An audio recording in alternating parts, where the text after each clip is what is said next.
మనతో స్టూడియోలో కాంగ్రెస్ పార్టీ నాయకులు ఎమ్మెల్సీ మాగ రంగారెడ్డి గారు, బీజేపీ నాయకులు రామచంద్ర గారు, టీఆర్ఎస్ నాయకులు ఎమ్మెల్సీ పాతూరు సుధాకర్ రెడ్డి గారు ఉన్నారు. ప్రముఖ విశ్లేషకులు ప్రొఫెసర్ నాగేశ్వర్ గారు మనతో ఉన్నారు. నాగేశ్వర్ గారు, దాదాపు 4 రోజుల పాటు వరంగల్లో ముఖ్యమంత్రి గారు విస్తృతంగా పర్యటించారు. వరంగల్ కార్పొరేషన్ పరిధిలో చాలా పెద్ద ఎత్తున వందల కోట్ల రూపాయలు విలువైనటువంటి వాటికి శంకుస్థాపనలు అన్ని చేశారు. 5-6 నెలల్లో అవన్నీ కూడా నిర్మాణాలు కూడా పూర్తి చేసే విధంగా చేస్తామని చెప్పారు. ఇంకా చాలా ఇష్యూలు, లంచం అడిగితే ఫోన్ కొట్టండి ఒక నంబర్ కూడా ఇచ్చారు. ఇంతవరకు ఏ ముఖ్యమంత్రి చేయని విధంగా నేను చేస్తున్నానని ఒక మిగతా వాళ్ళందరూ కూడా భవిష్యత్తులో ఈ దిశగా వెళ్ళమని చెప్పని ఒక మిగతా నాయకులకి ఎమ్మెల్యేలు కూడా అవసరమైతే మీరు బిందెలతో కనిపిస్తే ఎమ్మెల్యేలతో రాజీనామా చేయిస్తారని చాలా లక్ష్యాలు మాత్రం చాలా కఠినమైనటువంటి నిర్ణయాలు కూడా తీసుకున్నట్టు కనిపించింది. ఎట్లా చూస్తున్నారు? చాలా సంతోషమే కదా ఇప్పుడు, ఎందుకంటే 23454071 అనుకుంటాను ఫోన్ చేస్తే ఎవరన్నా లంచం దొరికి ఇచ్చేటోడు అంటే చేయమన్నాడు.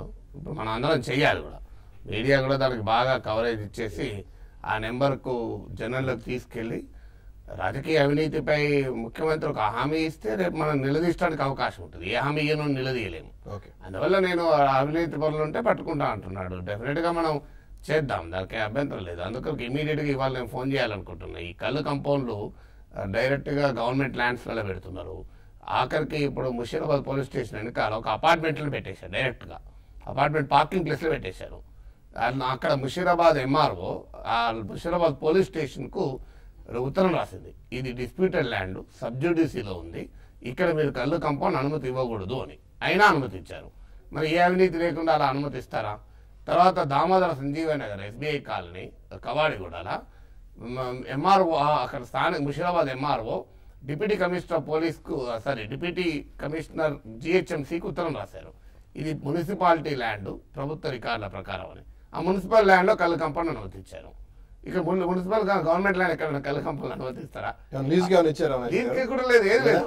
అపార్ట్మెంట్ లీజ్ లేదు, అది గవర్నమెంట్ ల్యాండ్. అంటే కంప్లైంట్ వచ్చినప్పుడు ఎంఆర్ఓ ఎంక్వైరీ చేయమని జిహెచ్ఎం జరిగింది. ఎంక్వైరీ చేసి వాళ్ళు రిటర్న్ గా రాసిచ్చారా ఎంఆర్ఓ. మేము కూడా కొన్ని కథనాలు వేస్తాం సిటీలో మీరు అన్నట్టుగా ఆ విధమైన ఒకటి కళ్ళే కాదు, వైన్ షాపులు కూడా, పాఠశాలలు, దేవాలయాలకు సంబంధించిన అదైతే ఎప్పటి నుంచో ఉంది, అమలయ్యే జరుగుతున్న అదైతే ఎప్పటి నుంచో ఉంది. లేదు, గవర్నమెంట్ ల్యాండ్ లో ఎంఆర్ఓ ఉత్తరం రాసినాక ఇయ్యొద్దని అది ఎక్సైజ్ డిపార్ట్మెంట్ ఇస్తున్నది.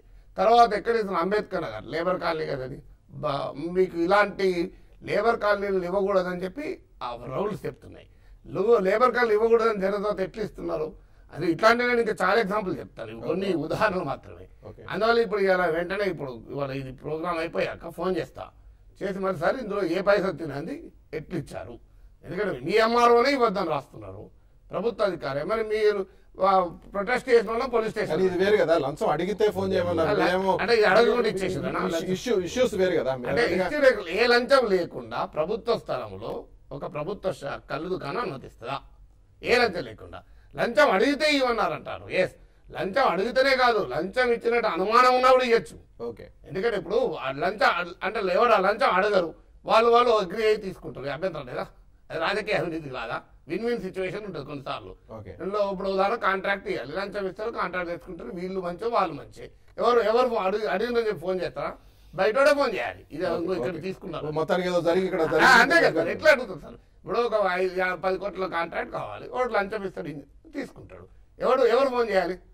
లంచం అడిగిన ఇంజనీర్కు ఫోన్ చేస్తారా, లేకుంటే లంచం తీసుకున్నటువంటి లంచం అడిగింది కదా అని చెప్పి కాంట్రాక్టర్ ఫోన్ చేస్తారు? ఇద్దరు లాభం అవుతుంది కదా.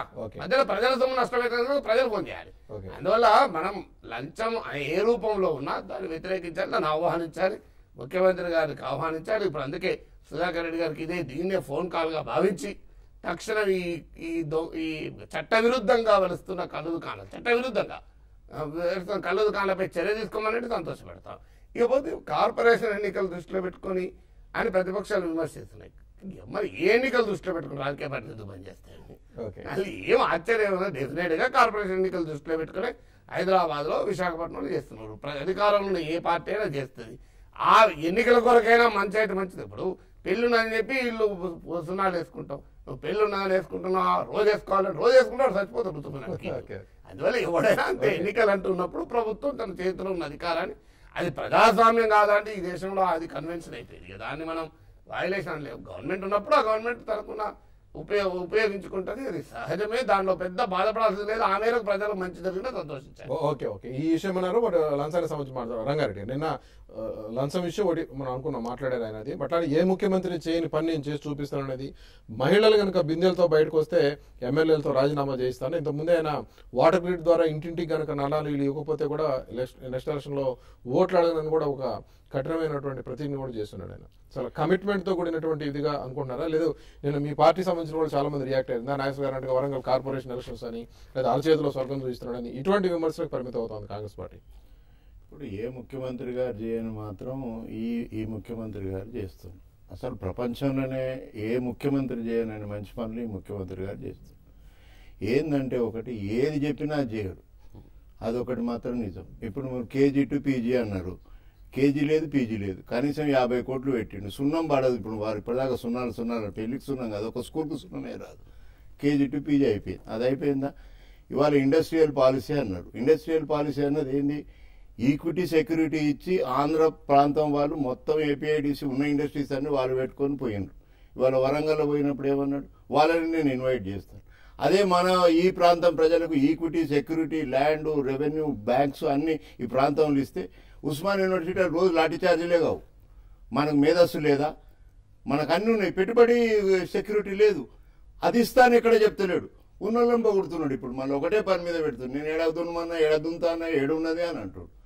అంటే ఇక్కడ ఈ ప్రాణాలు త్యాగం చేసి ఆ ఆర్ట్స్ కాలేజ్ బిల్డింగ్లో ఇప్పుడు వాళ్ళు ఉరేసుకోవాలన్నా? అది చెప్పింది చేస్తలేడు కదా. అదే విధంగా ఈ వరంగల్లో కూడా ఇంకో డ్రామా. ఇది అది డబుల్ బెడ్రూమ్ కట్టిస్తా, సింగిల్ బెడ్రూమ్ కట్టిస్తాను. ఇవాళ బడ్జెట్లు ఎంత పెట్టిండు డబుల్ బెడ్రూమ్లకు? మేము 40 లక్షలు ఇల్లు కట్టాం ప్రభుత్వం, అవి మొత్తం బోగస్ అండి. 40 లక్షలు కాదా, 40 లక్షలు మేము కట్టి ఇళ్ళకి సున్నమే. నువ్వు సున్నం వేసే పరిస్థితి లేదు. నువ్వు మళ్ళీ ఇవాళ పోయి ప్రజలలో పోయి నేను అది చేస్తా ఇది చేస్తా అంటే ఏ ఒక్కటి చెప్పాడు. కేజీ టు పీజీ లేదు. ఆ ఇరిగేషన్ పక్కకు పెడుతుంది. ఇవాళ ప్రాణహిత చెవుల గురించి మాట్లాడేటోడే లేడు, దాన్ని డెవలప్ చేసినోడే లేడు. ఇరిగేషన్ పోయింది, కేజీ టు పీజీ పోయింది, 3 ఎకరాల భూమి పోయింది. ఇక నువ్వు ఇంకా చెప్పుకుంటూ పోతే రేపు నువ్వు టీవీ నేను మళ్ళీ రేపు ఇదే టైం మీరు వచ్చేదాకా కూడా చెప్పగలుగుతావు. ఏ ఒక్కటి చేయలేదు. ఇప్పుడు అక్కడ వరంగల్లో పోయి అది నిజంగానే ప్రొఫెసర్ గారు అన్నట్టు కనీసము ఆ వరంగల్ ఎలక్షన్స్ ఉన్నాయని అన్న అక్కడ ప్రజలకు ఏదైనా మంచి జరిగితే తప్పకుండా స్వాగతిస్తాం. 1+1లో 3,957 ఇళ్ళు 400 కోట్లతోటి శంకుస్థాపనలు చేశారు. నేను దగ్గరుండి ముందు పరిస్థితులు చూశారు, తర్వాత శంకుస్థాపన చేశారు. 5-6 నెలల్లో ఫినిష్ చేసి గృహప్రవేశాలు నిలబెట్టి చేయించారు. ఆయన కాన్స్టిట్యున్సీలోనే గజ్వేల్లో ఎన్ని డబుల్ బెడ్రూమ్ ఇల్లు కట్టిరో ఒకసారి సుధాకర్ రెడ్డి గారిని చెప్పమను. శంకుస్థాపనలు ఈ స్థాపనలు అన్ని చూసినాం, ఆన్ రికార్డుగా చెప్తున్నాం. మేము 40 లక్షల ఇల్లు కట్టాము. కాన్సెప్ట్ ఏంది? కనీసం గుడిసెలో ఉండే ప్రతి పౌరుడికి కనీసం ఒక సింగిల్ షెల్టర్ ఉండాలన్నది కాన్సెప్ట్. డబుల్ బెడ్రూమ్ కట్టొద్దని కాదు, దాన్ని ఒకే స్టేజ్లో కాదన్నది.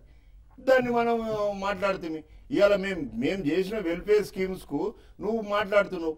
ఆయన 70 రూపాయలు ఉన్నదాన్ని 200 చేసినాము. 200ను ఇవాళ మేము 1500 కూడా చేసే పరిస్థితికి తెస్తుంటుంటే ఆ ఓల్డేజ్ పెన్షన్ అది ఇచ్చి 10 మందిలో ఒకరికి ఇచ్చి ఇవాళ అరే ఇక్కడ ఎవరైనా చేస్తే ఎమ్మెల్యేకి అది చేస్తా ఇది చేస్తానంటే నువ్వు యాజ్ ఎ పాలసీగా యాజ్ ఎ బడ్జెట్గా పెడితే ఆఫీసర్లు ఎందుకు ఇయ్యరు?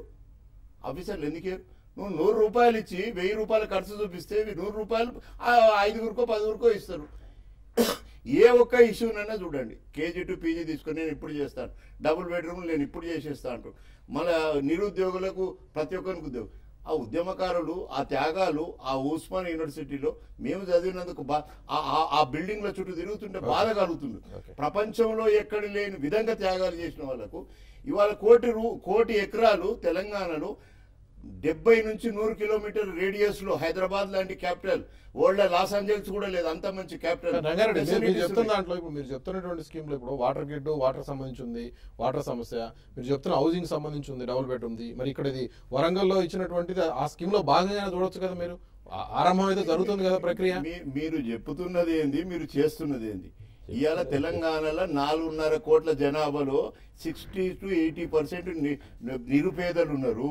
వాళ్ళని అడ్రస్ చేయక వరంగల్ 2 ఇళ్లకు చూపించి ఆడ లొల్లి పెట్టిస్తే దాని మీద మీడియానా? ఇవాళ ఫీజు రియంబర్స్మెంట్ కూడా లాఠీ చార్జ్ జరుగుతుంటే ఇవాళ ఫీజు రియంబర్స్మెంట్ మాట్లాడతావా? ఆయన ఫీజు రియంబర్స్మెంట్ ఎందుకు ఇచ్చారు? ఎస్సీలు, బీసీలు, ఓబీసీలు అందరూ కలిసి మాట్లాడదాం.